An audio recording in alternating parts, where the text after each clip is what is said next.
Hoje neste vídeo vou esclarecer algumas das dúvidas que muitas pessoas têm como comprar casa ou investir quando recorrem ao financiamento. Olá a todos, o meu nome é Ariana Nunes e este é o canal Renda Maior.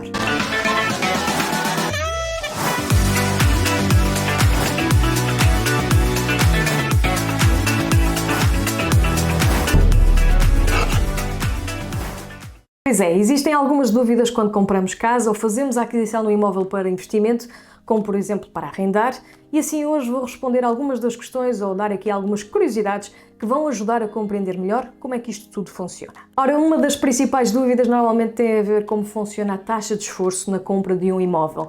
Como é que de facto isto é tão importante neste caso para os bancos?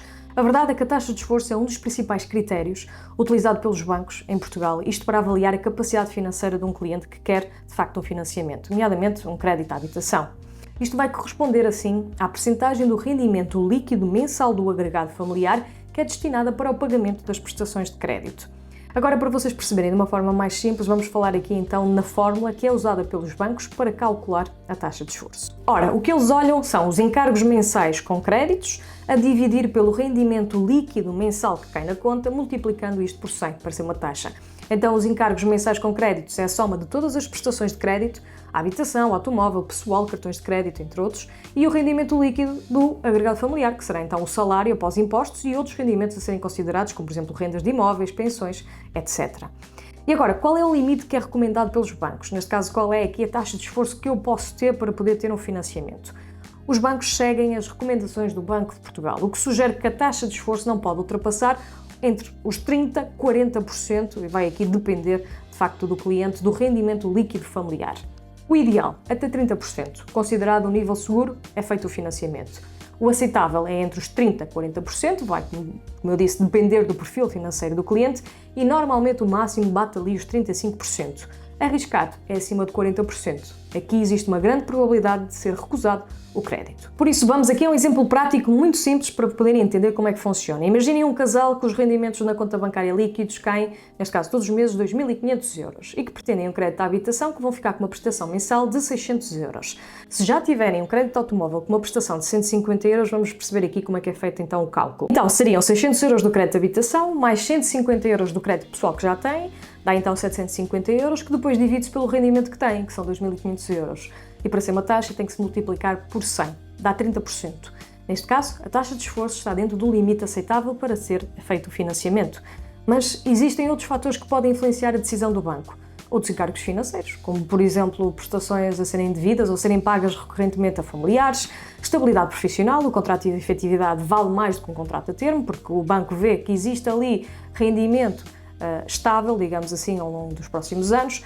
A idade, quanto mais velho for a pessoa, menor poderá ser o prazo do empréstimo, e depois o histórico de crédito, se o cliente tem um bom registro de pagamentos e até mesmo a Central de Responsabilidade de Crédito, que é designada CRC do Banco de Portugal, que mostra todos os créditos que o cliente tem, se algum está, por exemplo, em incumprimento, o que faz com que o banco analise logo negativamente, obviamente, se houver algum destas questões relacionadas com o incumprimento de algum crédito que o cliente tenha. A segunda questão que também colocam é porque é que então os bancos pedem os nossos extratos bancários, afinal o que é que eles analisam para concederem o financiamento. Isto tem a ver com a análise de risco, em que eles têm que ver realmente que se nós conseguimos fazer o pagamento das prestações e para isso têm que ser um pouco detetives daquilo que se passa na parte financeira do cliente.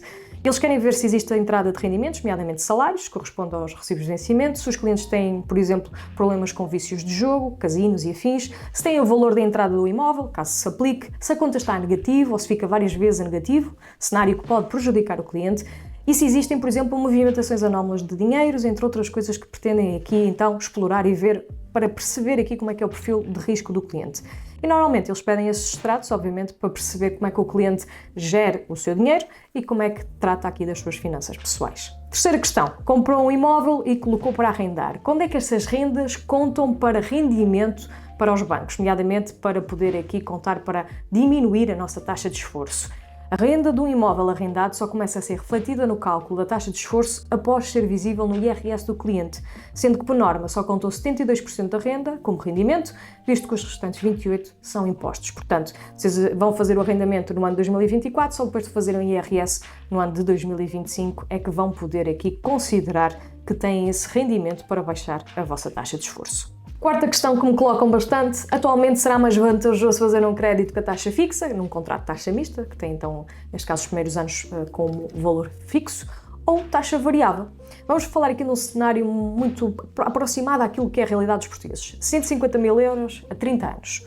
Em taxa variável, com a Euribor a 6 meses, que hoje está a 2,54%, e um spread de 0,7%, que é facilmente acedido aqui por qualquer instituição bancária, e um spread, neste caso, baixo, o total da taxa daria 3,24%. A prestação por mês daria cerca de 651,99 €, porque também aqui vai haver a revisão da Euribor a cada 6 meses. Enquanto na taxa fixa por 2 anos, o contrato que neste caso também existe por 30, mas os primeiros 2 anos fica bloqueado, a taxa fica por 2,5, que é uma campanha que já existe neste momento no mercado. Assim, a prestação do cliente ficaria nos 592,68 €, sendo que depois pode, a fim deste período de 2 anos, voltar a transferir o seu crédito para tentar obter as melhores condições do mercado nessa altura. Assim, a poupança nestes 2 primeiros anos é de 59,31 € por mês, sendo que, obviamente, durante estes 2 anos, com taxa fixa, é uma poupança no total de 1.423. Pelo que podem sempre ponderar também aqui, obviamente, neste momento, as taxas fixas e ainda renegociar os seguros fora do banco para garantir uma maior poupança nos dias de hoje. Portanto, pode valer a pena olhar neste momento para as taxas fixas. Como quinta questão, que eu considero ser muito importante para podermos aqui esclarecer, afinal, a atividade dos intermediários de crédito, quais são os serviços e, neste caso, quando devem recorrer a nós. Connosco, aqui na Património Maior, nós garantimos a poupança de tempo e a melhor ajuda em todo o processo aqui do vosso crédito. Imaginem-se, neste caso, a terem que contactar 5 ou 6 bancos para tentar obter aprovações de crédito, para ver qual é a melhor, enviar-lhes a documentação 5 ou 6 vezes para cada instituição bancária e ainda estar a trocar imensos e-mails ou ter que fazer várias chamadas, o tempo que isso tudo demora, e se vocês realmente têm capacidade neste momento para estar aqui atrás de todos os bancos para perceber qual é a melhor oferta. Nós, na nossa empresa de intermediação de crédito, aqui no Património Maior, tratamos de tudo e poupamos tempo ao cliente, sendo que o nosso serviço é totalmente gratuito. Quem nos paga aqui é, de facto, o banco. E é indiferente se é o banco A ou B. O que importa para nós é que o cliente tenha a melhor proposta de crédito, com as melhores condições para si. E somos supervisionados também, com uma atividade pelo Banco de Portugal, com o número de registro 7123. Agora, connosco aqui na Património Maior, nós podemos garantir uma vasta experiência da nossa equipa em banca e imobiliário, que é uma equipa sénior que está apta para qualquer dúvida ao processo de crédito no âmbito particular. Nós temos um serviço de acompanhamento permanente. Todos os dias, de facto, temos a possibilidade de falar consigo, acompanhar no crédito e ver aqui como é que está neste momento o processo. E protegemos o cliente comprador, aquele que vai comprar o imóvel, de eventuais conflitos de interesses que existem muitas vezes em algumas imobiliárias e que infelizmente só salvaguardam os interesses do cliente que está a vender a casa. Nós somos imparciais e ajudamos a olhar para tudo. Assim, desta forma, nós analisamos todo o negócio para garantir que está tudo em conformidade para a maior segurança do nosso cliente. Contudo, não posso deixar de frisar algo que acontece muitas vezes e que entre nós e, de facto, para a nossa empresa e para os nossos colegas, é importante também que os clientes tenham esta noção. Não deve utilizar o serviço de vários intermediários de crédito ao mesmo tempo, pois apenas um será comissionado pela banca e, como tal, o primeiro a pedir as propostas é que poderá acompanhá-lo no seu processo. Ainda porque também os intermediários têm todos acesso às mesmas campanhas em vigor por parte da banca, por isso escolha quem realmente o ajuda e lhe presta o melhor serviço. Aqui na Património Maior nós também falamos inglês para os clientes que de facto precisam de ter um apoio nesta língua, nomeadamente clientes, por exemplo, estrangeiros, e ajudamos todas as pessoas a perceber então o que é que estão a fazer e como é que tudo funciona. Se não sabe como é que está neste momento o seu crédito, contacte-nos, pois pode estar a perder muito dinheiro. E é importante muitas vezes nós olhamos também para esta área financeira, mesmo que não exista conhecimento, e procurar quem nos possa ajudar. Assim, vamos estar a poupar.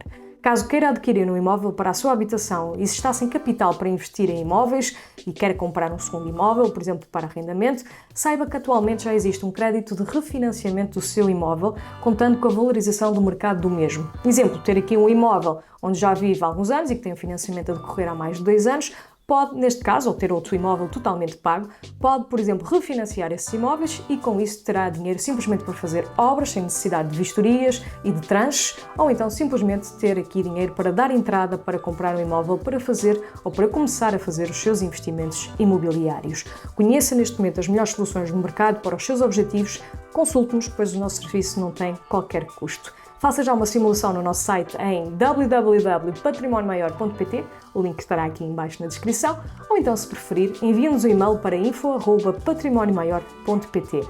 Espero ter ajudado aqui a esclarecer algumas questões que tenha sido útil e por isso, se assim for, eu vou pedir então também aqui que deixem ficar um gosto para apoiar este vídeo e o projeto em si. Quanto a mim, vejo-vos no próximo vídeo.